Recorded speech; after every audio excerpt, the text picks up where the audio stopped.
So today we are just using the Zoom. Yes, we're going to try to Yeah. find out right now if it works or not.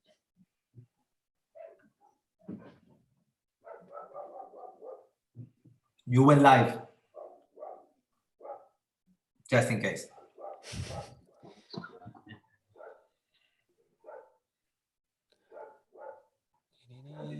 Yeah, so we already on? Looks like we are. All right. Got 15 people here already. Hello, guys. Can you hear our voices? Everything working? I'm going to say hello in the chat. You'll probably hear my dog in the background. Let's see here.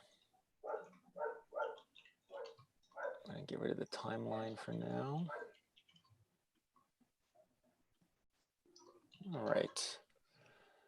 You guys can see Photoshop. Let's get this to a full screen. Okay.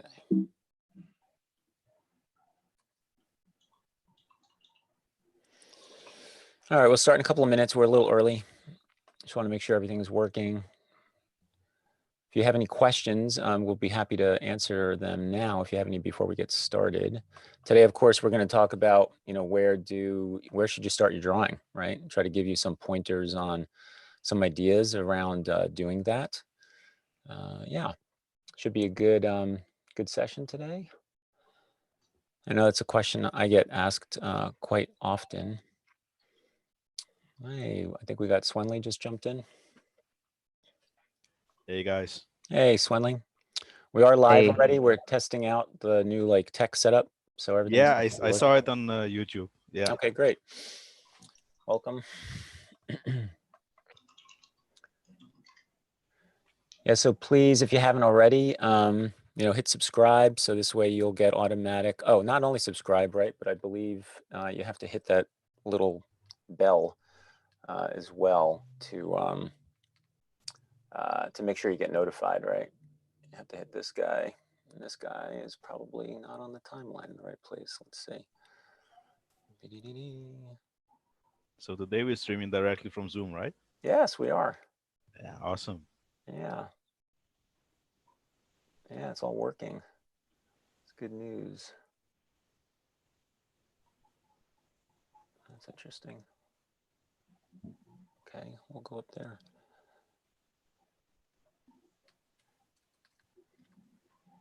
We'll start in a couple of minutes, everyone. Sit tight. Like I said, if you have any questions, feel free to ask them anything even prior to us actually beginning. There are two questions on the, hello everyone, I haven't said anything yet. So there's two questions on the chat right now. One is Elise that is saying she tried to upload the drawings. Yeah, I know. We were just talking about that. I'm not sure what's going on there. I was just telling the other guys, it's pretty frustrating actually. When I'm in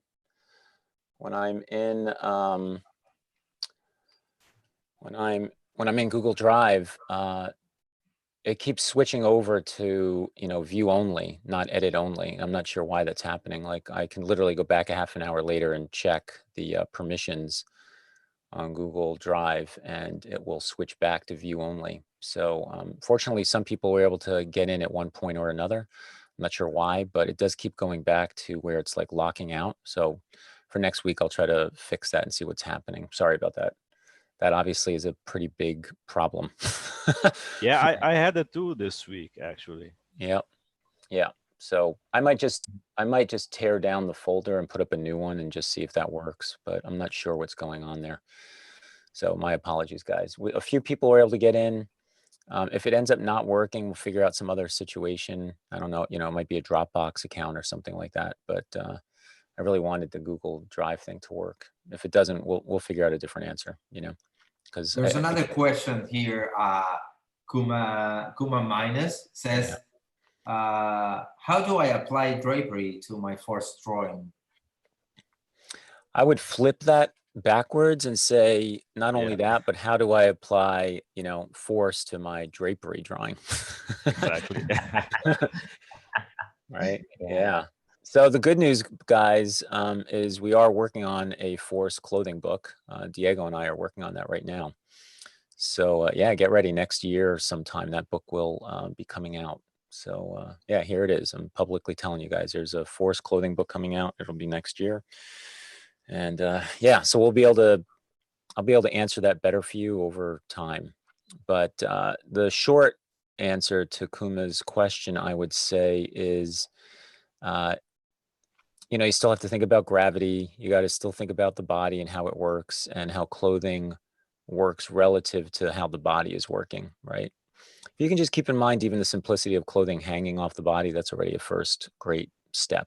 You know, just think about that. Like, it's no accident we have you know, a hole cut out for our neck in the top of a shirt, or holes for our arms, or the bottom wraps around our waist, right? You almost always have, when you want to learn something, I think the best advice I can give is really get as simple as you can. Like, make believe you're an alien, you know, you just came to the planet Earth and there's this thing called a shirt and you're like, how does this thing work, right? Why do people wear it? How does it sit on them, right? You want to start always from like square one, get a sense of the simplicity of it. You know, why is it what it is? Why does it look the way it does? And how does it actually function, you know? That'd be As my we best. start really early, I think we need to spend these 10 minutes in something really useful before everybody gets here, because we should start 30 at half an hour. So why don't all you people that are here right now click on the like button so we can rise that number up right now. Let's play that game. It's pretty easy. I know everyone can do that. The like button game. Yeah, the like button game. The subscribe button game. Yeah. Yeah, let's get those subscribers up. Share this with your friends, right? Let's get a nice sizable audience so we can get all kinds of artists interested in Force and get on this Force Friday every Friday. I think this is already our 5th or 6th session, which kind of blows my mind. It's gone by so fast. It's been, you know, at least a month that we've been doing this already. So yeah. And again, always people are starting to doing it. People are starting to doing it. Good. And one thing, if we reach 200 likes in this video, there's going to be a gift. I don't know what to say. Diego is going to come over and cook. Yeah, I will do it. I will do something. I don't know what I will do, but I will do something. I'm responsible for that gift. So we are 21 likes right now. So we just need 180 more. 180 to go. Yeah. Diego will take you out to the beach, La Playa, right? For a day on the beach. Vamos todos a la playa. Exactly. After the corona is over. After the corona is over. Yeah, post-corona beach day with Diego. There you go. Exactly. Yeah, for me, it'd be a post-corona, maybe walk across the Golden Gate Bridge. Yeah, it's like 10 minutes from my house, so I'll take you over there. We'll go draw the bridge together. Force bridge. The Force bridge, that's right. Yep, all about suspension, gravity. Trying to think if anything news happened during the week while we get started. Anything that's kind of surprised me or any epiphanies I've had this week. I can say from a mentorship standpoint, I teach a lot of people during the week, and I have quite a few who've been with me for some time, and we've been making this really strong push into accuracy now in the details, and that's been an interesting challenge. And that'll probably be a future, video at some point. As Force is not about just, abstractions of movement and energy going from one place to another. It's also about form and anatomy and all the details of bones and muscles and how they're all working. So I'm just putting it out there. I want you guys to be aware that Force is not purely these drawings that you see us doing at the beginning that look like they're incomplete, right? It's taken me years to fight that fight. It's like, well, why aren't your drawings finished? Like, how come you don't finish them? Don't you know how to finish them? Right? But it's not about if it's finished or not, right? We're trying to find those paths, and that's what everything else gets built off of. Yeah. Anyone else from the San Francisco area by any chance? It'd be kind of interesting to know if anyone's local here with me. I have had people I mentor, ironically. I have quite a few here in the Bay Area, and then we'll actually meet up for the mentorship sessions, which is really awesome that I get to meet in person. And then hopefully when this virus is over, I'll start traveling again. So that'll give me a chance to maybe meet some of you out there. I was supposed to be in Japan actually right now, this week, supposed to leave yesterday. But with the virus, of course, that's not happening this year. Yeah, by the Come way, to guys, India. let us know where are you from on the chat, everyone. Not Yeah. just San Francisco, not just San Francisco people, Mike. Yeah, There's only a lot of SF people. here. I want to know about the SFers only because who knows, we might be able to meet up after this whole thing is over. I might. Okay, we have one from San Francisco. Also, Matt is also like the from the Bay Bay Area. Area. Oh, cool, awesome. All right, well, that's great. You guys are probably within shouting distance of me then. Yeah. You said last week that certain objects don't have force, like an egg. Well, not that they don't have force, that they don't have rhythm, right? Yeah, kind of people still confusing those two, right? Yeah, Yeah. I mean, gravity is affecting it, so it does have force. yeah. Everything really has force, right? Because we can always just go back to the idea that there's gravity, to Swendly's point, and therefore it's having to interact with the force of gravity. But not everything has rhythm, not everything's alive. Some inanimate objects that are designed by, designers could have force in them just based on how they've been shaped. Oh, this is cool. Look, we're all over the world. Virginia es de drawingforce.com.ar. That is the Spanish website for force. Yeah. So that's cool. I don't know if you understand what I just said, but I have no idea, but there's a student there of the drawingforce.com.ar. Mm-hmm. Virginia. Yeah. She's from Spain. She's from Spain. Oh, we got Africa too. Yeah, Diego and I were in Spain last year in Barcelona. It was a really beautiful city. Had a great time. I wish I had been there longer. I was only there for a few days. Belgium, I have not been to yet. Believe it or not, I have not been to Vancouver yet. It's one place I got to get to. I have a bunch of students there, but I've never been to Vancouver. And it's not that far away. Ireland, I haven't been to yet either. I want to try to get out there. I am talking to some people in Ireland about a potential workshop.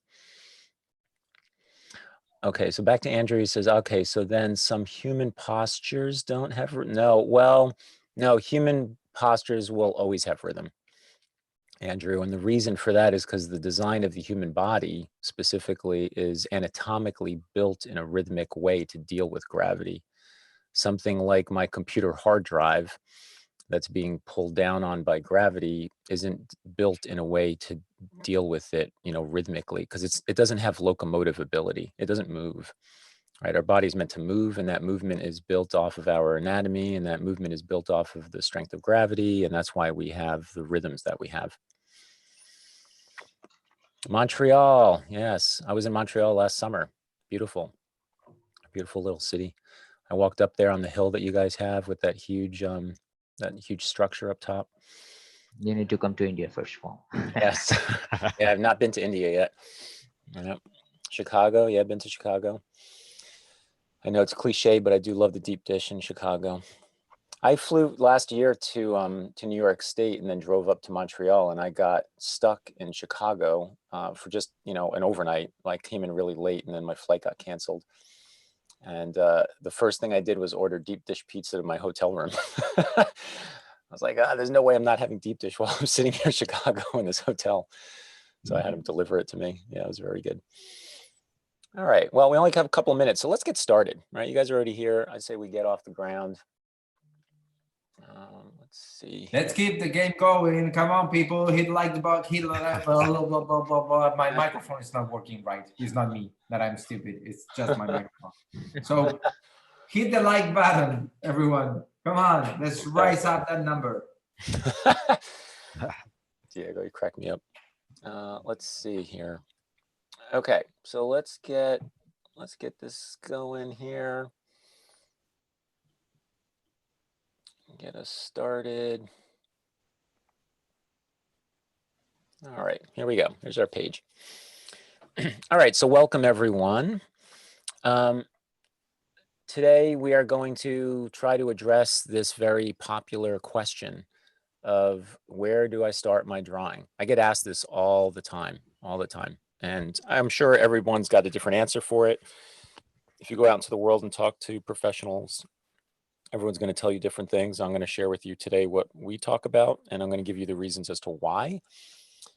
Some people start at the top, for instance, usually the head. I was actually trained like that for many years while I was in school. I don't start at the top of the head, and I'll go into why I don't do that. So like I said, that'll be our main conversation today. And then after we answer the questions of where do I start, we have some subscribers who were able to get their work in today. So we'll take a look at that and see if we can get any sense of where to start with those images as well. Some of them, the artists sent in reference photos with their drawing. So that's awesome. We can take a look at that then together. Okay, so let's do it. Let's get back over here. I'm going to get some layer going here so I can draw. Got my new layer, get my brush on, and let's get to full screen. Okay. Obviously, as I'm going through the talk today, feel free to type any questions into the chat. I have Swendly, Mritunjay, and Diego with me, so they're here to support as we go through this. And of course, you guys jump in whenever you want as well as we go through this whole thing. So the question is like, where do I start, right? Where do I start?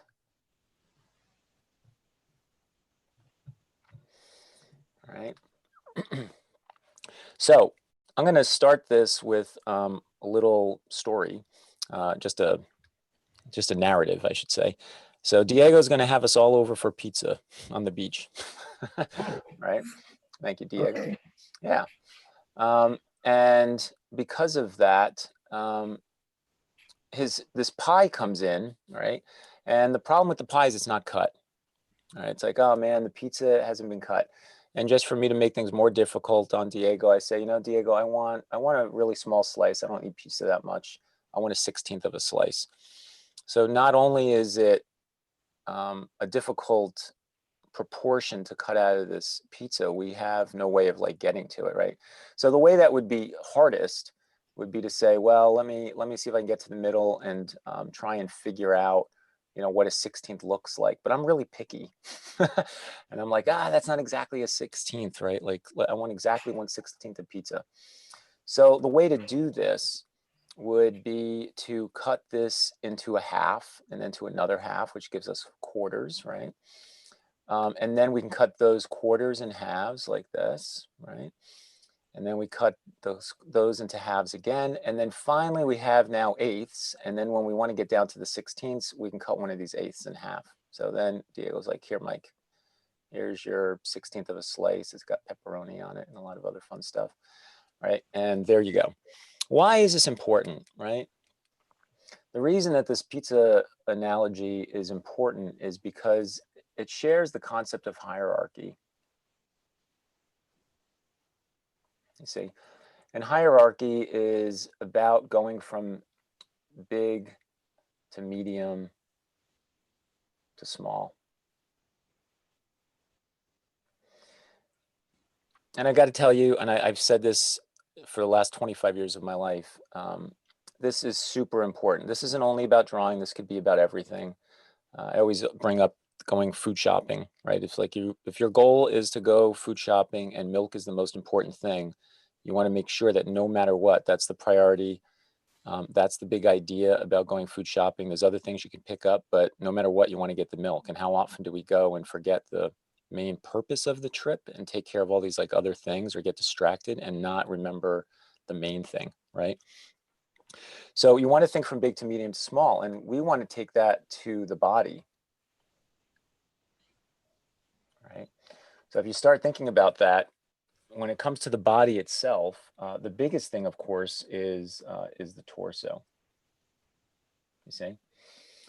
So that's where I would typically start my drawing, right? So again, some artists start at the head. I did that for actually many years. It doesn't work in a sense that it's not necessarily the main thing that's really driving the direction of the figure. We talk about function a lot, obviously, as well, right? And the torso, the reason the torso is important is not only because of its size. So hierarchy doesn't have to mean it's also, you know, like visibly or weight-wise the biggest thing, right? But because it's really where a majority of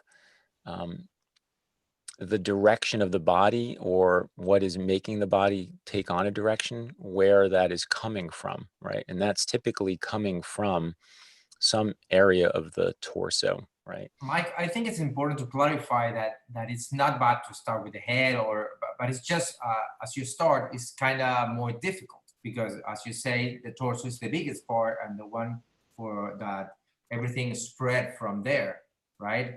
So you can start with the head after you understand what you're trying to say, right?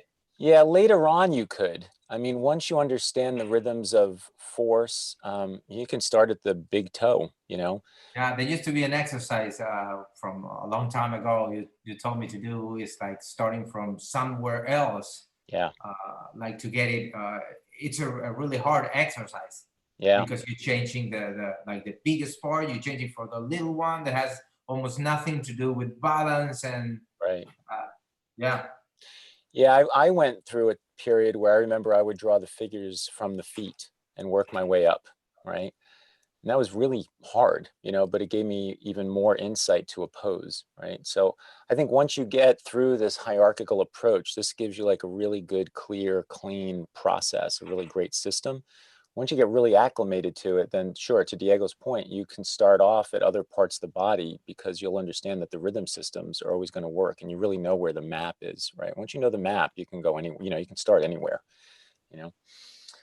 But that is different from today. And the reason that is different from today's talk is it is more specific to actually start at something that we're going to talk about today, which is the leading edge. Right, so this is the topic of today's conversation. This is what I'm sharing with you today as the answer to where do I start, okay? So this is what we want to discuss. All right, so let me get rid of all of this and then let's go to a new sheet here. So we have leading edge.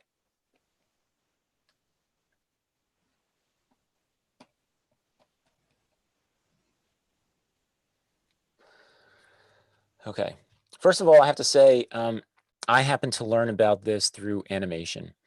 So I'm aware that it's my experience at Disney Feature that let me start understanding this. So when I'm teaching students, that's a big gap in experience, right? It's not like I can tell all of you, well, go to Disney Animation for a year and a half and come back, and then we'll talk more about forest drawing. So I have to try to ramp people up in understanding like what leading edge is, which is what we're going to talk about today, and make a very concerted effort on having that conversation. And then through force, I found that there's sort of a micro macro, or this kind of poetic relationship that happens here. Because if we go back to the force line, right, which looks like this, I always talk about the force line as having three sections, right? It has a come from, like the apex or main event.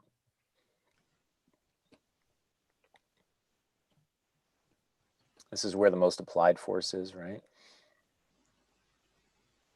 Applied. And go to, right? So if we look deeper into this, notice that what we're describing here is time. This is the past. This is the present. See? And this is the future. And the poeticness of this, what I love is how perfectly this starts connecting to the concept of the leading edge.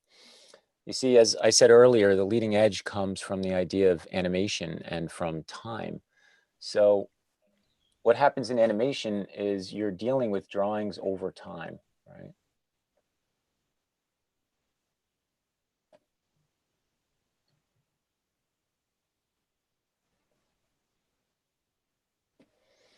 So in animation, you need to be aware of the leading edge because drawings are moving in directions, right? So moving in.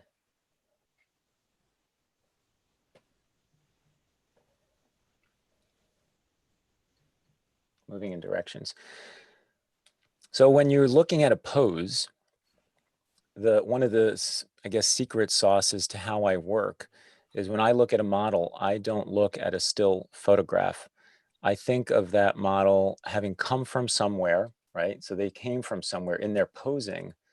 They've gotten to the present moment, which is the actual photograph, right? So here's the photo or the pose, right? If you're drawing, if you're fortunate enough to have a model to draw from, right? Here's what you look at. And then there's the future. So here you are, right? You're here in the present moment. And what I'm suggesting is you need to look to the past to understand how the model got to the present. And you need to look to the future to understand where the pose wants to go, right? And that starts bringing more force to your drawing because you're thinking about these poses in motion. Was someone going to say something? Yeah, I wanna. So one suggestion from myself to all the people you. So when, for example, you're going to a drawing class and you get the breaks in between, you know, when the model is changing the pose and when everybody's kind of like sharpening their pencils and changing their papers. So you must be like watching that model, you know, taking that pose, and it's not like you know, just when the just model take the pose, you're just looking and drawing. So you should be looking at him like before taking the pose and, you know, maybe after. So that's my 2 cents.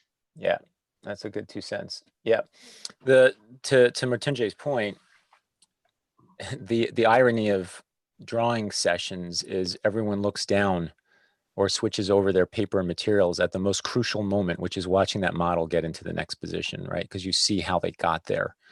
So it makes it easier for you to see what the leading edge is, right? So yeah, be aware of that, those magic moments of them moving from one place to another. Then get your stuff ready after they're finished and they've gotten there. So you have all that information that you've witnessed in that action, right? Instead of just going off to that next pose. Okay, so watching the model take the pose. Want to see if there's any questions that we want to take before I move on. Does the future section of a line have to necessarily lead into the past section of another, especially if it leads to an awkward drawing? So the first answer to the first part, Mark, is yes. The future section of one line does lead into the past of the next, right? Like for instance, if I had another directional force over here, this would be it's going to, right? It's go to, it's at the end, right? So the go to ends up becoming the coming from, right? And that's the handshake. And in between those two, the handshake is applied force. And then your second part was especially if it leads to an awkward drawing angle. So for instance, sharp elbows. Yeah, no matter what, one curve is leading into, you know, another. An elbow, just to answer your question here, abstractly, an elbow might be like this, right? So it's like that. But as you get more and more realistic, to your point, the elbow might look something more like that, right? So that's really, to me, the elbow in a sense is abstractly one line. It's not even really two. You can break it down because there's such a sharp break. But functionally, it's the idea of really one idea, the full arm getting from, let's say, the shoulder to the wrist, right? Unless the model inverts their elbow, then that's a different ballgame. Marco Comia. Oh, so like keyframes, where did it start? Yes, exactly, Marco. It's like keyframes. You want to think about these keyframes, past, present, and future. I'm guilty of looking down even when I know I should be paying attention. Oh, an arm is always just one force. Yeah, almost always. Sometimes it's three, right? And we'll get into that in the future. I don't want to go too far into the forces based on templates and going into anatomy. But let's keep moving on here. So keynote to Mritunjay's point is when you're in a live drawing session, you want to watch the model get into each pose, right? So don't look down at that moment in time. It's the most important time to be looking up, okay? Okay, so let's see. So like I was saying, at Disney Animation, any animation, doesn't matter if it's Disney or not, at animation, you're thinking in terms of time, right? So you know, a pose for a model might be that, you know, they're over here. Let's say this is their shoulder, right? And their neck and head is over here. But they pushed with their shoulder to get here, right? And this maybe is the present. But I want to be aware of what their past was. Maybe they were standing more upright and they were like this and their shoulder was over here. Here's the other shoulder, here's their chest, right? And they're standing there like this. But to get here, this shoulder, the front edge of this shoulder needed to lean forward into this moment to drive the pose that direction. So this is past. And the future would be me thinking, where does this pose want to keep going? I do that actually, I'd have to say for me personally, I usually think, where does this pose want to keep going, right? I can see the drama of what is happening and I try to think, what does more drama look like? Where does this model want to keep taking this pose? So in this case, you know, the model might push even further down and forward, right? Like this. So this would be the future. You see, so we've got past, present, future. As Marcos was saying before, it's like keys in animation, right? And that's why I'm sharing this with you, because many of you may not know how to animate. And it's not like you need to know how to animate, but I want you to be aware of this idea of, again, the photograph that you're looking at in the present had to have come from somewhere, right? It had to have come from somewhere. They had to get to this moment. And I like thinking about, where does this want to keep going, okay? Okay, let's see, how are we doing on time? All right, we're doing well, we're halfway through. So let's take a look at some reference, right? This will just take me a second, guys, to set up. Happy to answer any questions you guys want to throw at me while I'm doing this. Let's get this all lined up. Okay. There's a question about time. Say, hello guys, when you do this force drawing, how much time can you take? Thinking on all this in less than 1-2 minutes is really difficult to me, especially new to life drawings. Any tip? Yeah, it is difficult. Yeah. You know, one of the things that happens on drawingforce.com a lot is I think I have videos in there that say like, hey, you know, when you're doing force basics, like a drawing should take, you know, no longer than 2 minutes or 1 minute, for instance. Those guidelines, again, they're not there to have you rip your hair out. You know, it's not like to get you all stressed out. It's more about, in 2 minutes time, this is probably about the amount of work you should be able to get done. And the times are really there to restrict you from not paying attention to things you should not be paying attention to, or to flip that, pay attention to only the things you should be paying attention to, right? So the reason I say this is I wouldn't worry too much about time unless you find yourself dawdling, right? And you're starting to focus on things you shouldn't be focusing on, right? Then bring in the time restriction to help you focus, right? Not to stress you out, but to help you focus, right? And it is, I don't know if I answered your question really, but it is tricky. There's a lot to think about, you know, and you just got to take it one step at a time. And, you know, every time you feel like you understand one phase of drawing, then you bring in the next one, right? Because now that's become part of you. So you might start with some of the basic rhythms, or you might even just start with leading edge, right? Leading edge actually is really important just to get a sense of, again, where things are going. Even before you talk about the templates of rhythm, you know, can I just see that the model's moving in a direction, right? It's almost the beginnings of even line of action, but I think with better focus, you know, with a better reason, a clearer reason than just going, here's a line of action, right? Now we're actually thinking about how the body is moving somewhere, okay? Okay, so here we have this pose, right? Thank you, Diego, by the way, for shooting this. So we have this pose. Here's our model, and he's standing straight. So I call this a zero pose, right? He's in zero state. And before anyone asks, like, is there force in this? Yes, there is. It's not as obvious as what he's going to do, and that's what we want to see, right? So here he is, and he's in the zero state, and then he goes like this, right? And I love doing this, by the way. I love getting video of models going from one pose to another and just going back and forth like this, right? Like, look how awesome that is. Look at how everything changes as a system. Notice he does funny little things in here, right? Really interesting moments. As he goes down, it's interesting that he opens up his fingers and his hands and look at the position of the other arm, right? There's like a little story going on there with the hands relative to one another, the hanging of one and the gesture of the other one, right? A lot of great stuff going on. You can see how his knees are bending out, and they're bending out to screen left, right? They're going this way.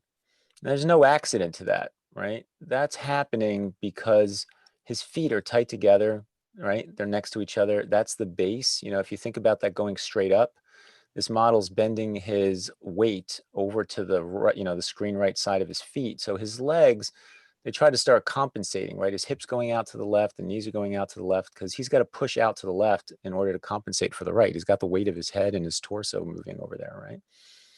So really cool. But if we look at, so sorry, you're analyzing what he's doing. Why don't just copy like angles? Are you asking?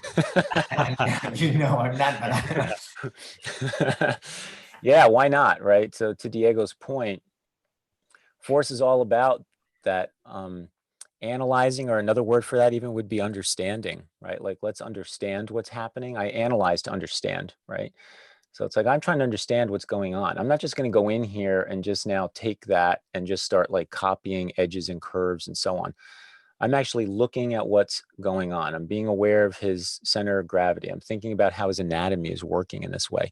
And in this case, to today's focus, I'm trying to figure out where is the leading edge, right? So without the teachers giving an answer, where do you guys think the leading edge is?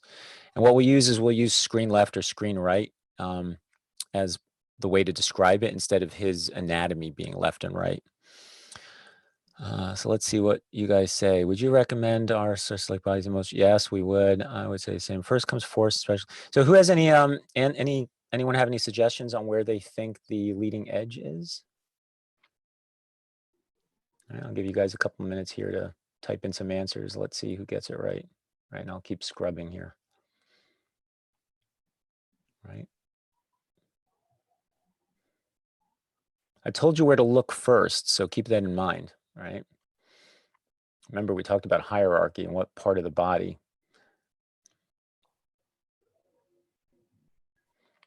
It is going into a C curve. That is correct.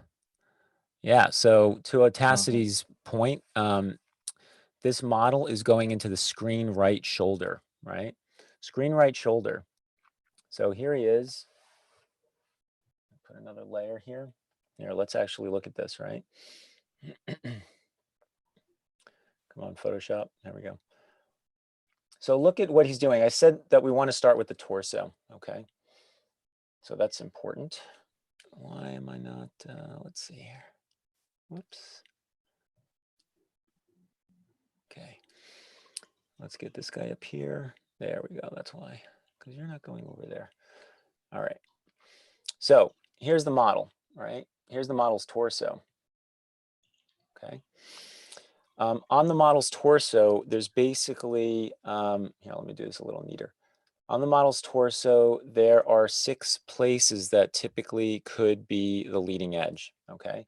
And they are either shoulder, right? The bottom of the ribs, or either side of the pelvis, right? Remember I said hierarchically, we want to think about the torso first, right? So it's going to be one of these moments. I've found over my years of experience, it is typically one of the shoulders that is driving the direction, okay? I would say that would be number 1. Number 2, I would say would be one of the hips, and number 3, the rib cage. That's kind of rare. For it to be the rib cage, it's like somebody dancing, and it's typically people who are dancing and they're like pushing their body rib cage first, like up into the air, right? They might be like, it's like usually you'll see this in ballet or something, and they're like this, but they're driving from the rib cage out, you see?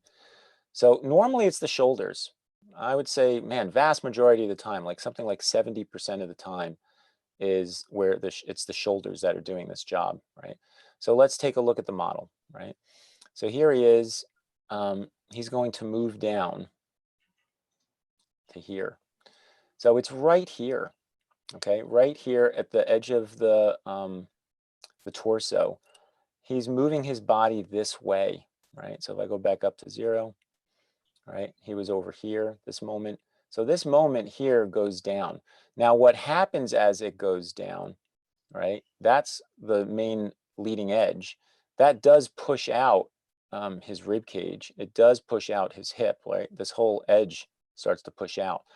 But that's a reaction. That's a reaction to the fact that the place that's driving all of that, the front of the car, right, the front of the boat, the place that's actually the front leading edge of that momentum is this guy is going this way, right? So that Like is the how leading do edge. we decide what is a reaction and what is an action that create that reaction? Because that seems to be the issue, because some people on the chat said right hip instead of the shoulder. Yeah, sometimes it's as obvious as something is moving first or second to what Mritunjay was writing there. Sometimes you can actually see, well, this moved first and there's like a chain reaction, right? Like if there was a chain here that looked like this, you know, sometimes you can actually see the shoulder moved first, right? Now all this other stuff is, you know, moving thereafter, right? So sometimes it's that clear. Sometimes it's not. Sometimes things move at very similar rates of speed. So to me, this is one way, excuse me, this is one way of assessing. But the other way is to say, again, which way is he going, right? He's not Like thinking going. about the future, Yeah, where this. Yeah. that's Yeah. right. Yeah, exactly. Where is he going? Right. This is the future moment of this past, right? Like this is where we started.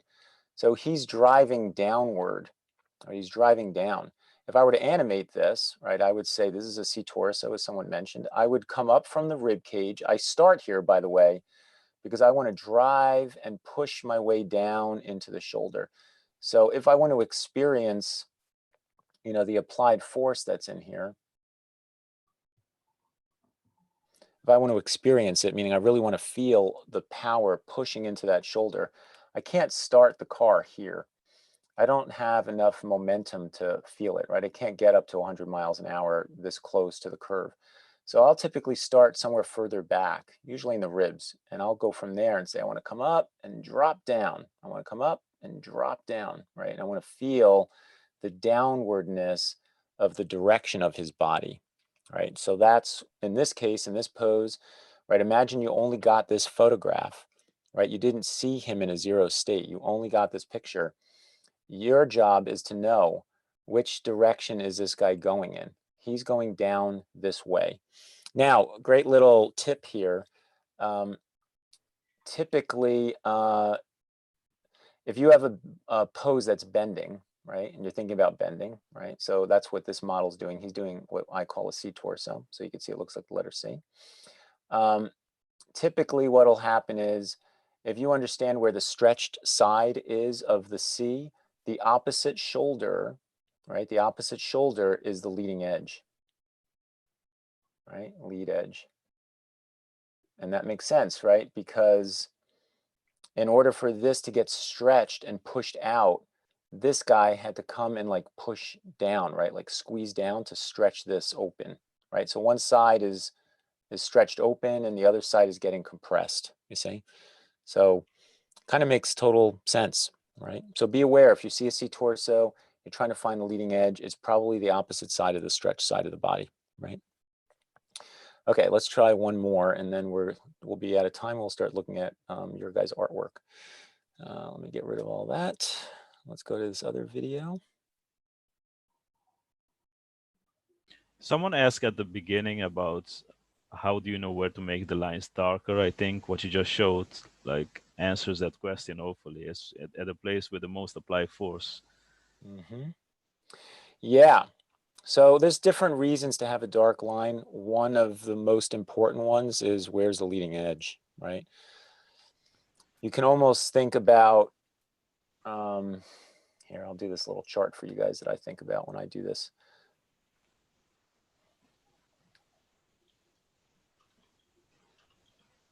So you have the model and you have your drawing. So let's say the leading edge on the pose that we just drew, let's say we feel like the power of it is a 9, right? And this goes from 1 to 1 to 10, right?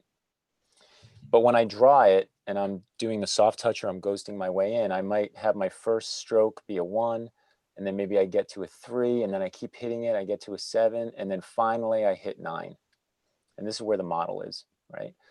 So I want my line in my drawing to match the intensity of force of the model, right? So that's one reason to have a darker line, is you're actually trying to literally match the power of the model with the power of your line, right?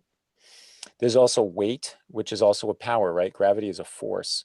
So thinking about the weight, how much weight is there? How much force is there because of that? And then there's other different reasons, like illustration reasons, to have darker lines, where you could have darker lines because things are coming closer to you, and lighter lines because they're going away, right? There's all other kinds of tricks to line and what they do. But when it comes to force, it's about the stronger the force, the darker the line, right? Okay, so let's talk about this guy, right? This pose. Kind of cool, right? I like how he has this whole like reverse thing going on in here. This is one where it feels to me like numerous areas are occurring at the same time, right? We could argue that his knee and his upper back move through this pose to get us here pretty equally, right? To create this very strong diagonal across the body. But I think what really makes me, well, before I tell you what I think it is, where do you guys think this leading edge would be? I'll scrub through this a little.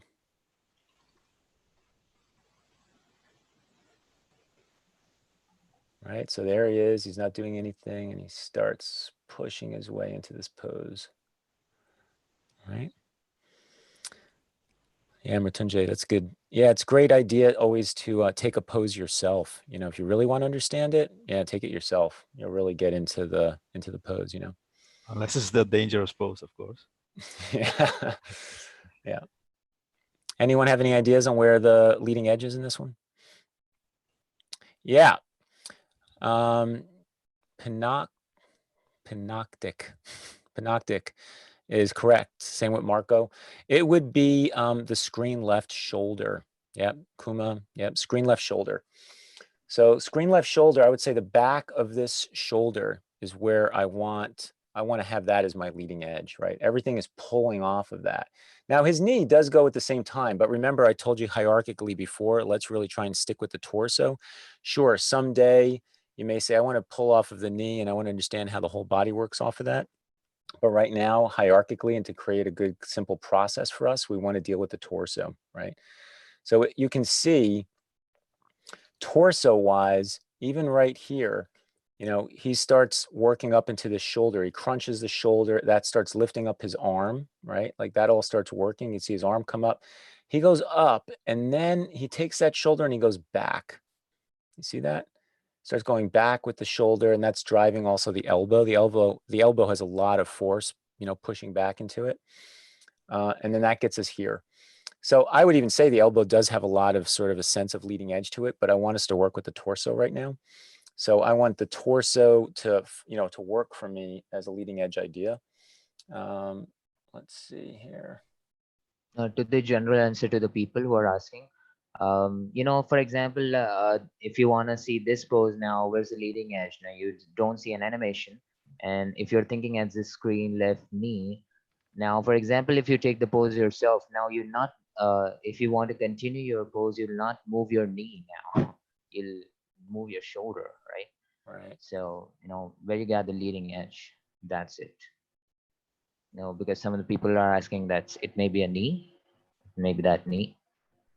Yeah, So I mean, to your now, point, if I were to animate it, I would keep going that way, right? If I were to push this into the future, I would push that shoulder back, and then I have to counterbalance with the knee to make that work. But my mind would start me here. You know, I would be up here, right? And I would be thinking about how this whole shoulder is like stretching that way, right? that's like totally hierarchical standpoint. Yeah. Right, here's the arm, and it goes into his elbow and so on, right?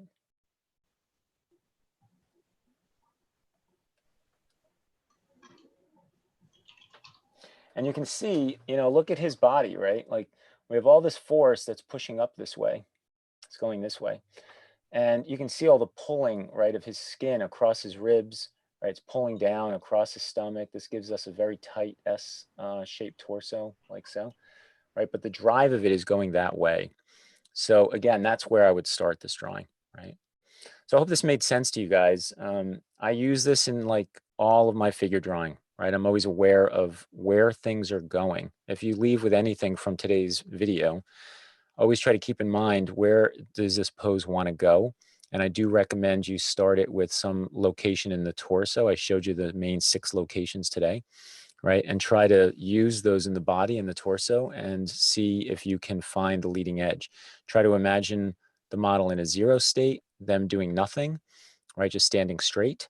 And then how they had to move to get into this pose, what direction did their body have to go in to get here? And where would they go beyond this pose, right? Let's see, let's try to get some closing questions on this before we go into critique. Shabazz says, in case of the torso, why the bending of the neck is not the leading edge? Well, because it's not the main focus, right? He's not going forward, he's actually going back.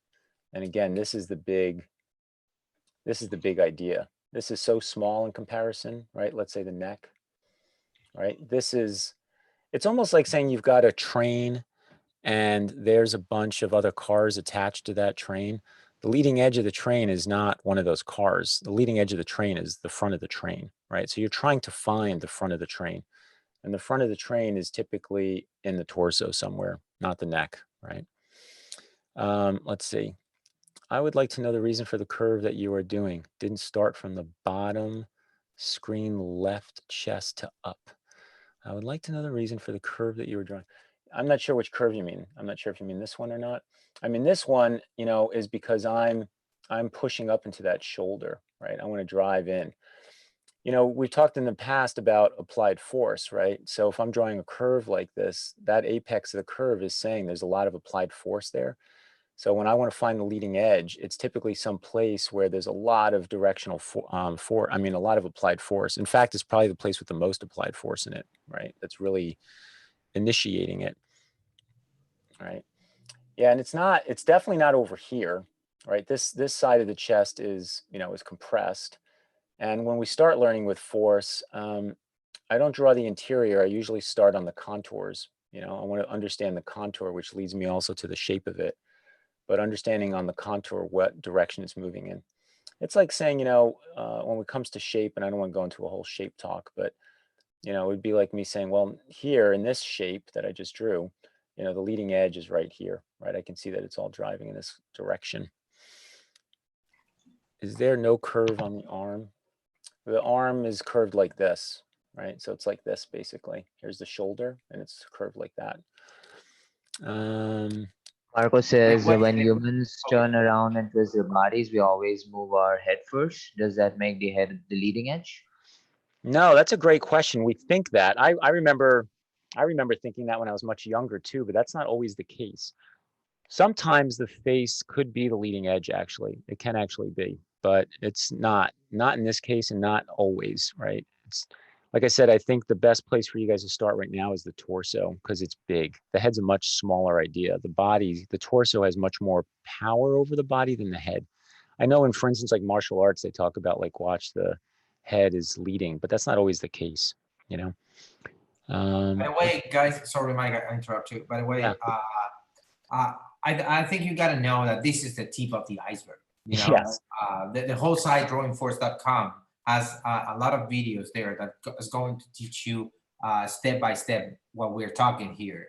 This is just the tip of the iceberg. So I know there are many questions that comes up that, oh, what happened if this, and what happened with that, and what happened if I do this, and what happened if I do that. It's impossible to answer all this in 1 hour session that we are doing right now. Yes. So if any of you are really interested in learning force, of course, there's this little website called drawingforce.com. That little is just his name because it's not little. So you can join us there. We are there with Mike, Swendly, Mritunjay, and I. giving critics to you to make your drawings get better and better each day. So just letting you know, I'm here the one who wants to give you a lot of likes, and I don't see likes growing. By the way, what happened?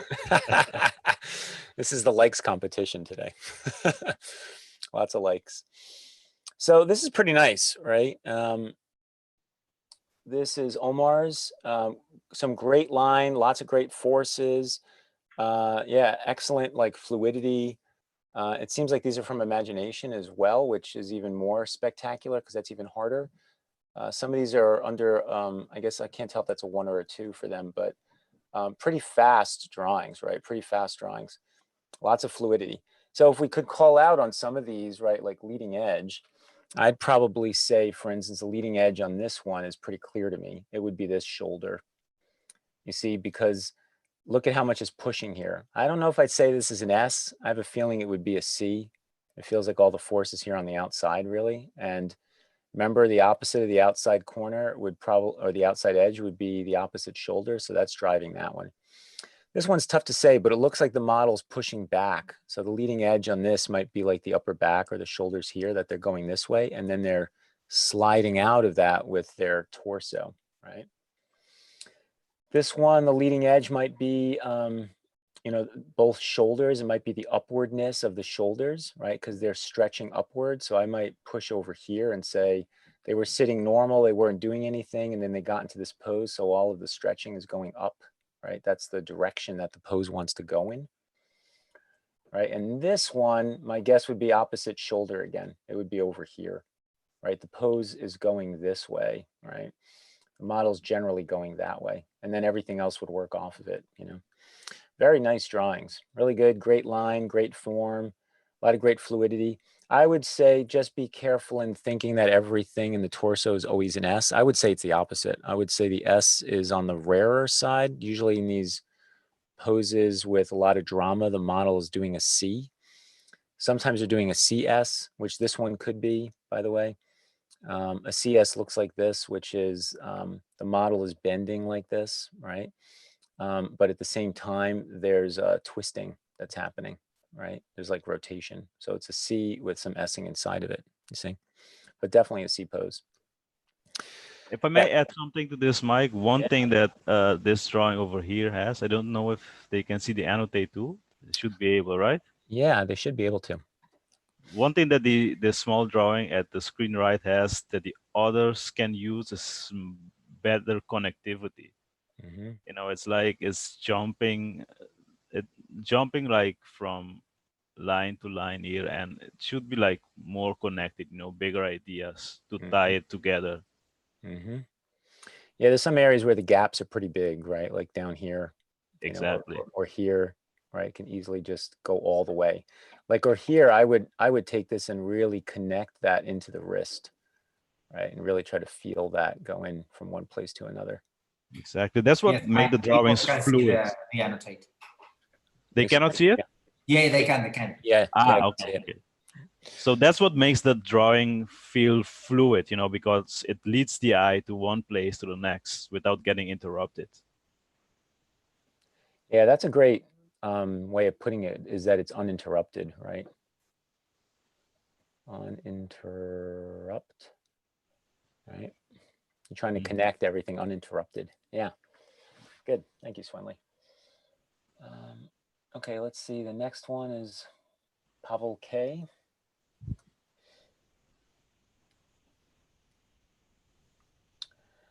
Okay.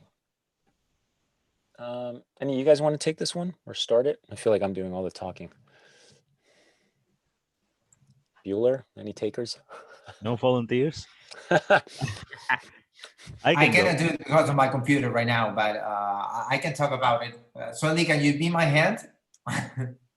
or Yeah. you, Mike? Yeah, I can draw for you. Mm-hmm. Okay, so first, the soft touch, what we call soft touch lines, are really cool. Those kind of lines are really cool.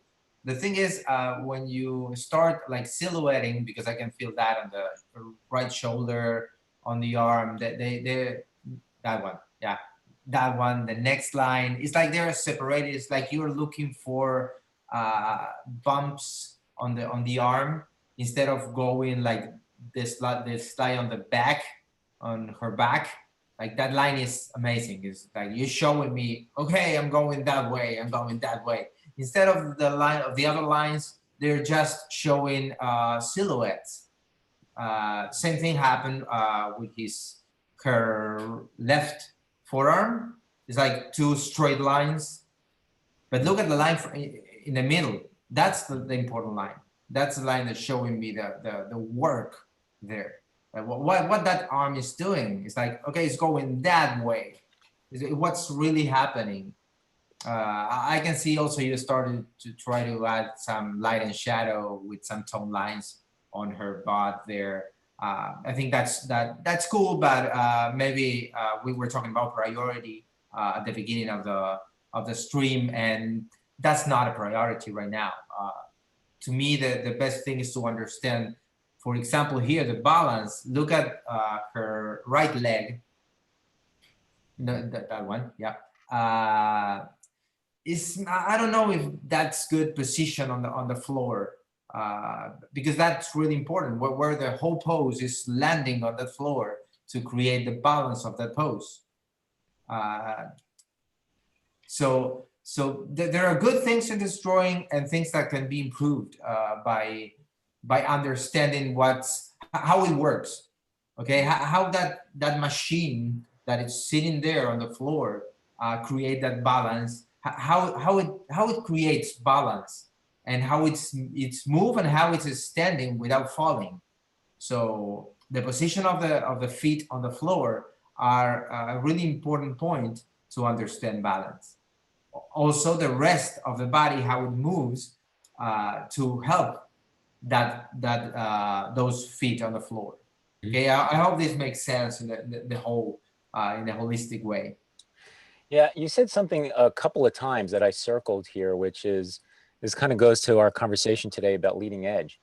You need to get your mind into a place of thinking things are going in directions, right? This is going this way, this is going that way. If you can get even just around that corner while you're drawing, especially if you're new to force, I can promise you that will dramatically change the way you draw. You're not just thinking that I got to copy this pose anymore. You think the arm is going this way, right? It's like arrows, right? I'm like, this arm's going this way. I need to draw it going that way. This arm's going that way, right? Everything's going in directions, right? That's why it's called directional force, right? You want to think about every part of the body is going in a direction. And then not only does it go in a direction forcefully, but it goes in direction spatially, right? And that's like a whole other conversation, talking about force in depth, right? In form and space. But you want to think about things going in different places. I have one note I would add to this, because I've seen this kind of drawing many, many, many times in my career. I would say to you, Pavel, don't worry about your line as a thing of beauty. You know, I know a lot of teachers teach this and everyone gets enamored with, like, I have to create these cute little beautiful marks, you know, like you've got this nice little dark here and this little dark here and this over here, right? Instead, just try to draw to work, right? You're just using line to express ideas of force and power in the body and how it's working. And if you can get past the idea of I have to make a beautiful drawing with these calligraphy-like marks, I think that's going to take a lot of pressure off of you and also allow you to not think of I have to make my drawing beautiful versus I have to make my drawing thoughtful. By the way, Mike, they are going to appear, those lines, those specific marks, but they will appear because they are working there. Yeah, we want the lines, to Diego's point, we want the lines to show function, right? Which is why we're teaching force. That's very different than, like, I need that little line there to be, you know, thick to thin to thick, and it's got to be dark. And then I got the elbow here.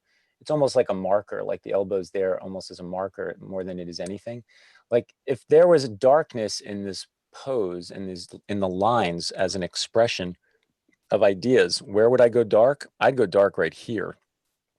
And I wouldn't do it with a sense of, like, I call it Zorro drawing, like Zorro, the hero.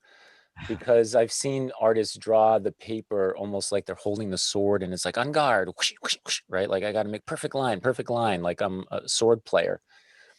And to me, it's just BS. You know, it's like I'm kind of BSing my way through the drawing because I want to make great lines. Not like I have anything against beautiful line. I love great line. But the beautiful line should be there not to create a beautiful line. The beautiful line should be there because it's expressing an idea, right? Yes, Diego is a line addict, and Diego is a line addict based on how things work, not because I have to make a beautiful line. It's how much can you really say with that line. That's what gives you great line, not to draw a line for its own sense of beauty. Then it's sort of like just BS, right? It has to be functional beauty, right? Not Yeah, just. it's functional. Yeah. Or we could say it the other way, which is, you know, beauty is function, right? Mhm. If you can get that function, it will be beautiful. I can promise you that.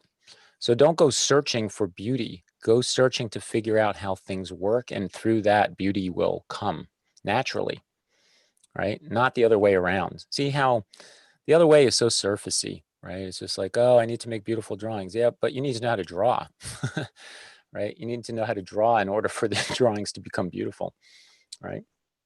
So that would be my best piece of advice is, and you're kind of there, Pavel. You're, you know, like Diego said, with the lines that you have on the inside, you almost use them as a little bit of the stick figuring in here. I would suggest go right to the contours with what you're drawing with the stick figure and draw those contours with force, right? Instead of using it as a stick figure and then trying to do all these sort of, you know, beautiful lines on the exterior, you know, like just make it work. Just learn how to draw. Otherwise, you're just going to slow yourself down. That goes for all of you. You know, like if you try to draw towards the goal of beauty, you're going to really be slowing down your art education, right? That's the irony. Everyone's trying to make a great drawing, but if trying to make a great drawing and make it beautiful, that actually slows you down. Just learn how to draw. I used to love calling it like a blue collar mentality, you know, not white collar, blue collar. Get your hands dirty, get in there, get to work, get your ego out of the way. Don't make the drawing precious, right? Roll up your sleeves and get to work and just figure out how to draw. As you get better at that, your ideas are going to get better, right? Remember, your drawing's only as good as your ideas.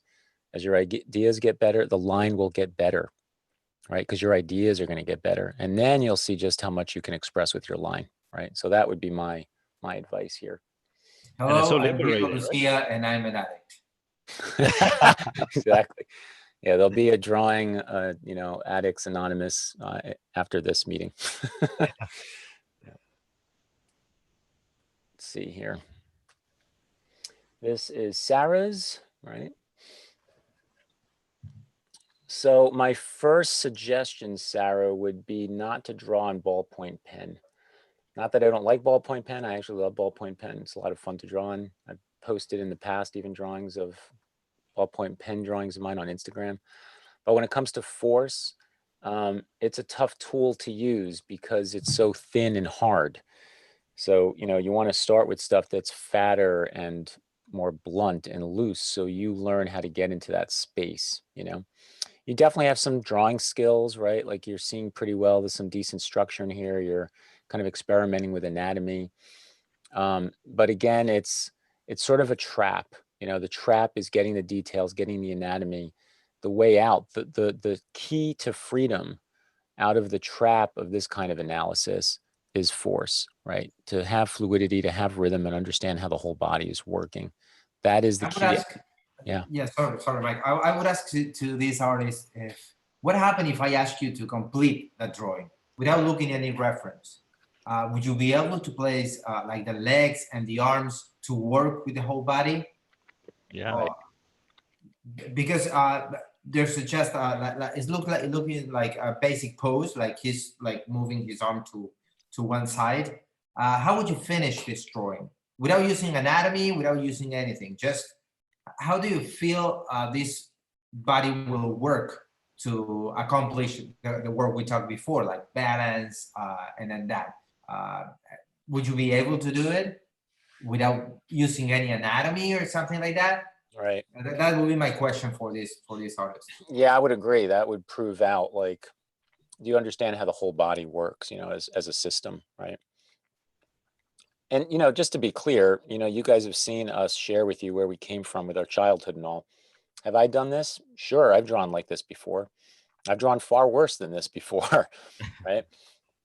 But, you know, I've learned over time that there's priority, and the priority is, do I understand the whole pose? When you start drawing parts of the body, it's actually harder because you need to understand the whole body to understand how that smaller moment works, right? So that makes it even trickier.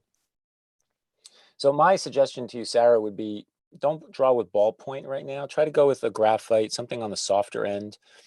That'll give you the ability to soft touch, right? So you can draw more gently and feel things out, feel form out, feel force out, and then build your way into more the specific accuracy of the lines. That accuracy comes over time. When you see guys online drawing and they draw very neatly and perfectly, that's because they've been drawing for like 25 years, right? That's Yeah, not how they... just for the sake of clarification, we're not butchering your drawing. Your drawing is good, but the thing is, if you use what we are saying right now, like understanding how it works and all the things, they will allow you to draw more easily. And I really can say that.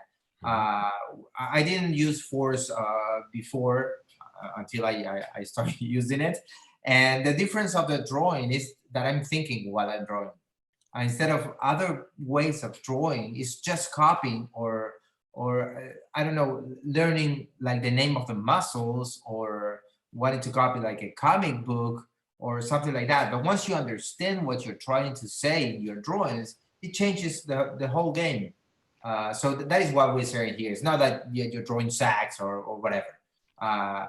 These are advice for you to improve and enjoy the process of drawing. Thank you. Okay, let's see. So one of the guys at drawingforce.com sent in some work earlier today. I thought I would bring in again so you guys can get a sense of what student work on the website looks like. And you can see, look at all the soft touch that we've been talking about, right? You can see this is James, by the way. So James was doing these drawings. This is a complicated pose, right? Because if you think about function, you've got to figure out the counterbalancing between the woman's weight and the man's weight, and thinking about how his leg is underneath her weight, how he's, you know, he's got his other foot behind him because he's leaning his body back to get the weight of her body over the base of his legs, right? You can see, talking about line, right? He's pushing a lot up into here and up into the shoulder because there's a lot more stress there, right? Another drawing, great fluidity, great rhythm, soft touch approach. Here's one with reference again. I love all these notes too. I always encourage the artists at the site to write. I think writing is really, really, really important. The reason it's important is it's thought, right? It's just another vehicle for thinking. So to me, this is all in a way one thing, right? It's like lines are writing and writing is writing, right? It's all writing, right? It's all visual. These are lines that are making up words that I can read and I can understand ideas. And here lines are creating the drawing and the image. So I look at this, I look at the drawing the same way I look at the words. They're all just ideas, right? And James here is trying to figure out like how these two guys are intertwined with one another. What's the weight, right? You can see he's thinking about all the weight going down here into the guy's lower back. And you can see this arrow. He wrote extreme force here, right? So this guy like bending down and over. It seems like he's almost fighting the guy with the blue shorts in that the guy in blue is hanging off of the other guy, right? So that guy, his back is having to sustain the weight of the guy in blue. And some of that weight's sitting on his knee there, but a lot of it is going off of this guy's back, right? So and talking about beautiful line, right? Look at the line work. I mean, it's functional, you know, it's like a byproduct of its clear analysis. Yeah, I was about to say, look at the drawing on the left, the lower one, that one. That's amazing. Yeah. Yeah. Yeah, and that comes from the ideas, right? It comes from the thinking, right? Look at how much thought he puts into all this. He's got a little diagram over here. He's drawing arrows, right? Because we're thinking in terms of direction. So everything's going in directions. He's sweeping over here. You can see James wrote stretching over here and pinching over here. So he's thinking of the stretching coming up here, going into the body. You can see he's thinking a lot about the form too. So it's not like form is ignored. right? You can see all the wrapping lines that he's learned from us to use to get, you know, this to feel like it's spatial. And poses like this, they're really cool because you have two people, right? So you're trying to figure out their interaction between the two. How do their forces deal with one another, which is kind of exciting, you know? All right, last but not least, here's another one, right? Looks like this is from imagination would be my guess. Here, I would say the leading edge is in the shoulder, right? Because you could see the back is leading into the shoulder. So that drove that, you know, push into that front shoulder and that arm shooting out. So he's trying to get a lot of foreshortening. Look at the way he's drawing again, soft touch approach, and then starting to push and darken things up. But there's a lot of like work going on before he gets to an end result, right? So that's it today, guys. I hope you enjoyed today's Force Friday. As you go and draw over the weekend, try and think about leading edge. Remember, references first. So don't go and pick a reference where you're like, I have no idea where their leading edge is. Go and look and find one where you're like, I think there's leading edge in this. I think I see where things are going. I understand it. Start with good reference. Try to figure out what direction things are going in. And then from there, you want to push into that moment. Think about the torso, right? It's going to be somewhere in the torso. Let's make that the focus right now. All right, that's the main core, the torso of the body. Think about what area of the 6 that we talked about is where it's all going. Keep in mind that every part of the body is going in a direction, right? That you're thinking in directions. And always think about function and balance and how force is making this all work, okay? All right, so thank you everyone for coming today. Great audience. Mike, before we go, I'm going to throw this live so we kind of go back now. Okay. For the next session, the next Friday session, we are getting ready a pack of new references. So today didn't work so much. I want that to work. So all the people are here that are listening to this, even live or not live. The next session, if we reach the 300 likes during the live session, we're gonna give away one complete new pack of references. Mike, do you agree? I'm totally fine with that. Okay, then get ready for the next session. We're going to launch a new reference pack. Okay. Yep. So you will be able to get one for free. Sounds good. I'm just saying. Just don't go and make 10 accounts. Right. On your own name. Exactly. It's very funny. All right, guys, have a great weekend. Stay safe. Enjoy drawing with force and go find those leading edges. All right. Take care, everyone, and goodbye. Yes. Bye-bye. Goodbye, everyone.